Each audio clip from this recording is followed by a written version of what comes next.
The first thing I did want to talk to you about is just this afternoon, a letter went out to Mayor Landrieu, who was a classmate of mine, asking him for 9 different items from the state to review the city council expenses. And that is something we've been talking about here the last 2 times I've been a guest on Bill's show about these credit cards. And that my opinion was Jason needs to step up and have a city council meeting and let the residents talk about this. And that hasn't happened. So now we see that the state is probably going to force that to happen with this list that the state's going to audit the city council and all city council members. Councilmember LaToya Cantrell, she is like a case history that you'd have in business school because of what's happened recently, but all of them need to be done, and the whole council policy needs to be reviewed.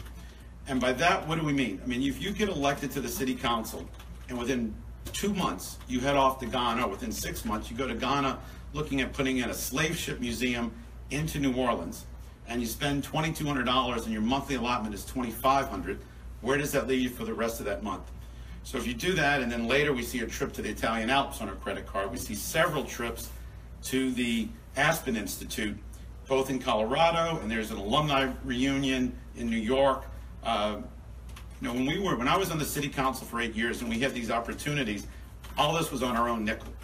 Or if as a representative of our town, I was going to go someplace, say, to cast a vote for the town.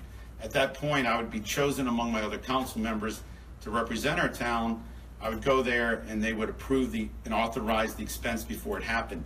You wouldn't see 30 business trips on a credit card with never a council meeting to approve them.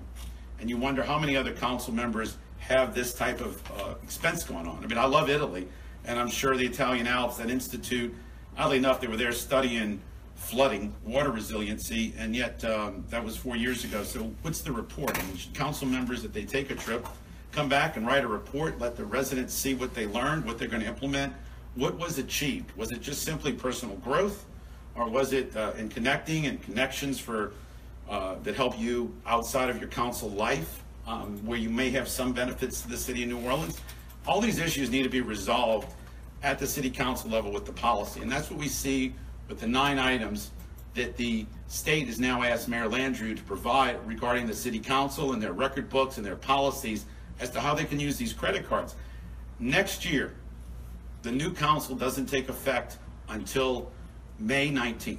We call that the smart inauguration, that they should be installed in January, because what if you have a council member that's leaving office spend their full $30,000 in their budget for the year, the new guy comes in office with a new woman, and they have nothing left in the budget, or maybe there's just $5,000 left because they've pre-ordered certain things that have a 1-year contract, like we've seen with Salesforce.com or software that somebody might want to use. It's a 1-year subscription. You could blow through that budget and not leave anything for the new people coming on board. So we often propose that there should have been an inauguration in January, whoever gets elected, and let those people start dealing with the budget, let them start appointing. We have 300 or 270 open positions at Sewage and Water Board.